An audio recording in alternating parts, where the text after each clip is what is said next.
Para mí es un honor estar en este espacio, así que agradecer la invitación. Me parece un espacio súper relevante e importante, no solo en este contexto actual, sino como relevante también para lo que se viene. Me parece que la política alimentaria es uno de los temas que debería estar en la discusión constituyente desde varias aristas, ¿no? Como que la alimentación, yo lo que estoy intentando colocarla es en un espacio de algo que se suele llamar el trabajo no remunerado, que ahora voy a seguir mostrando algunos datos sobre eso, y uno de los elementos fundamentales que se plantea cuando se habla de la reproducción social es que esa reproducción está siempre, o casi siempre, sobre todo, instalada en los hogares, ¿no? En las unidades familiares en el hogar, como el espacio doméstico o en un espacio de domesticidad compartida, ¿no? Y de economía compartida, que es donde se van a articular y elaborar, y desde dónde se van a articular y elaborar las estrategias alimentarias de las personas, ¿no? Y aquí quiero incluir algo que yo creo que es muy relevante, ¿no? Que tiene que ver con el trabajo no remunerado. Y de nuevo yo quiero inscribir. La cosa es así. El trabajo, la reproducción social son estos trabajos, esta serie de trabajos que tiene que ver con el mantenimiento y el sostenimiento de la vida, en un sentido amplio, ¿no? Ese trabajo, en la mayoría, en la mayor cantidad o en mayor parte del mundo, es un trabajo no remunerado, ¿no? Y es un trabajo que suelen hacer y hacen mayoritariamente las mujeres. Lo primero es que las mujeres son el 50,7% de la población en edad de trabajar, ¿no? Y que las ocupadas alcanzan un 42,4% del total de personas con un empleo remunerado, ¿no? O sea, hay menos mujeres que hombres trabajando con empleos remunerados, pero igual son una gran cantidad, ¿no? Y esto es producto de una inserción cada vez mayor de las mujeres en el mundo laboral. Por otro lado, las mujeres ocupadas trabajan en promedio 41 horas a la semana en tareas de trabajo no remunerado en comparación con las 19,9 horas que trabajan los hombres.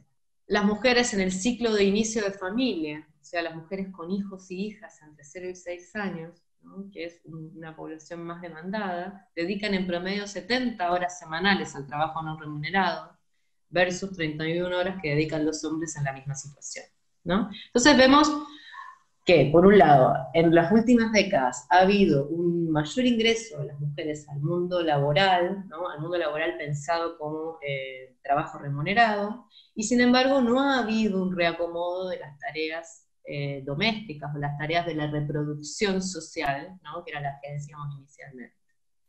Entonces, cuando hacen esa cuenta, dicen, del total de las horas de trabajo productivo, la mayor proporción corresponde al trabajo no remunerado, 53%, desarrollado mayoritariamente por mujeres, el 71%, 71,7%.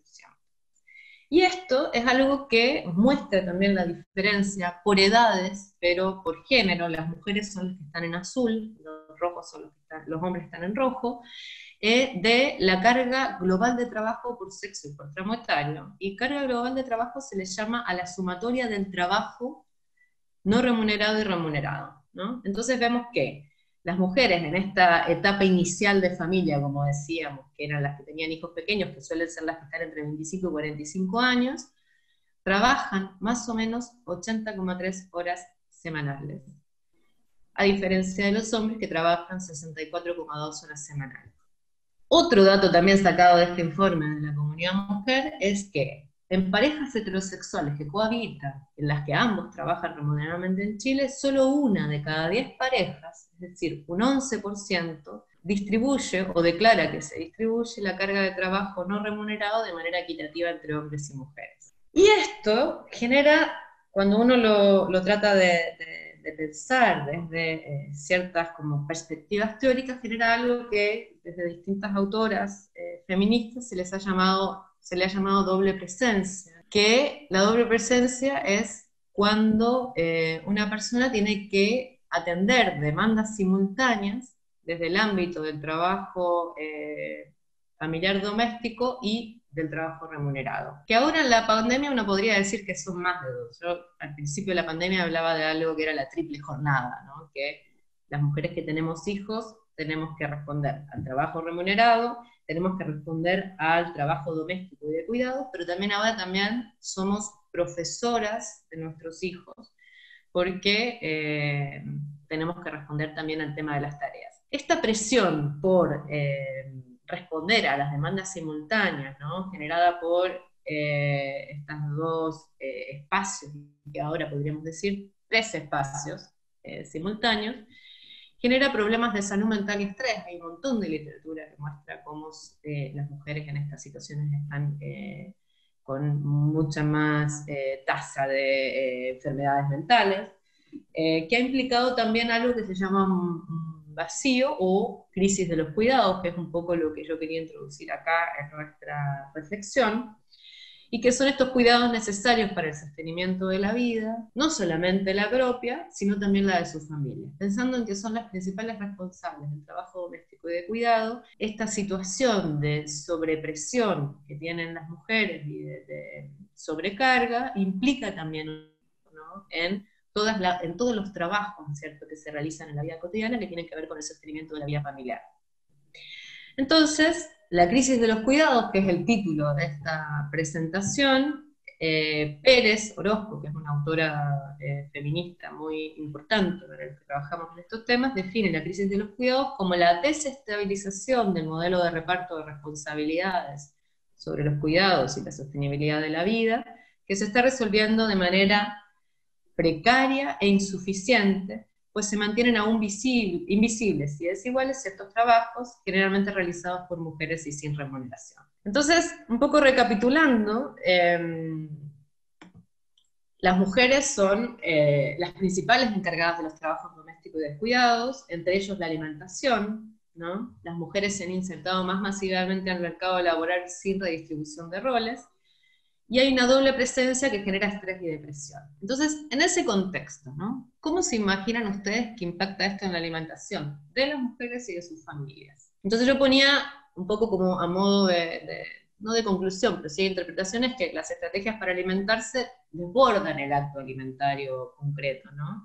Y en realidad se articulan con un montón de otros elementos como el tipo de ocupación, los tiempos de traslado, el cumplimiento de otras tareas domésticas de limpieza o cuidado, ¿no?, en un puzzle, podríamos decir, ¿no?, que se va armando y rearmando diariamente, y que busca optimizar las distintas dimensiones, ¿no?, para que la alimentación tenga lugar, ¿no?, en una suerte de, las mujeres se transforman, acá yo ponía una cita de Imaz, que es una autora española, que ella dice que las mujeres empiezan a tener algo que ella llama maternidades bricolage, que son mujeres que arman como collage, y un poco siguiendo también a Desertó, que es otro antropólogo, ¿no?, con una serie de tácticas que tienen que ver con el momento, ¿no?, que no pueden ni siquiera ser tan planificadas, que no dan ni siquiera para planificar, que están construidas sobre la base de lo que ella llama verdaderas ingenierías precarias y provisionales, ¿no?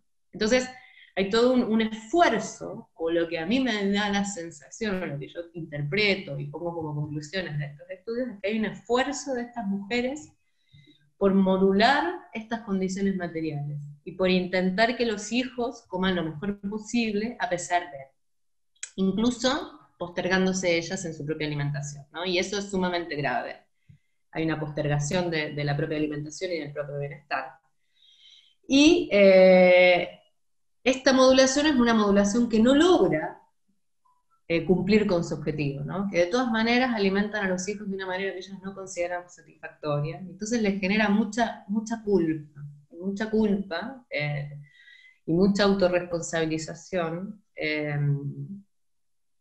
y eso, ¿no?, y que al final termina teniendo como grandes impactos en la salud mental de las mujeres, que uno lo puede rastrear también en los indicadores de salud mental, donde las mujeres siempre aparecen con más depresión, más ansiedad, más estrés, etc. Así que bueno, eso, muchas gracias.